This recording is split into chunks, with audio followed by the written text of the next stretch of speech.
ማህበረሰብ ውስጥ ያለ ቀውስ በተለያየ ምክንያት ሊመጣ ይችላል። በእርስ በርስ አለመግባባት፣ በጦርነት ሊመጣ ይችላል፣ በመፈናቀል ወይም በሌሎች የበሽታ ወይም የተፈጥሯዊ አደጋዎች ሊመጣ ይችላል። የጦርነቱ ዋና ተጎጂ የሚሆኑት ህፃናትና እናቶች ናቸው። ከዓለም አቀፍ ሁኔታው ራሱ ጀንደር የማህበረሰብ ችግር የሀገር ችግር እንደሆነ ግንዛቤ ተይዞ መንግስትም ፖሊሲዎች አሉ። ከዚህ በፊት የፖሊሲ አተገባበሩ ችግሩን ለመፍታት እየተደረበት ያለ መንገድ ማን ነው ሪስፖንሲብል የሚለው ደግሞ በግልጽ ታውቆ ሁሉ አንደርስታንድ አድርጓል ብዬ አስባለሁ።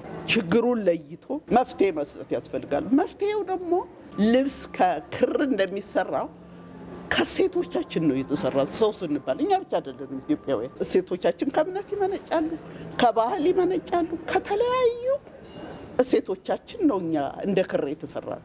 ስለዚህ ከዚያ ቀውስ ውስጥ ህፃናትን ለማውጣት እናቶችን ለማውጣት ማህበረሰብን ለማውጣትና መልሶ እንዲቋቋም ለማድረግ እሴቱን የተከተለ ትሪትመንት ነው መሰጠት ያለበት።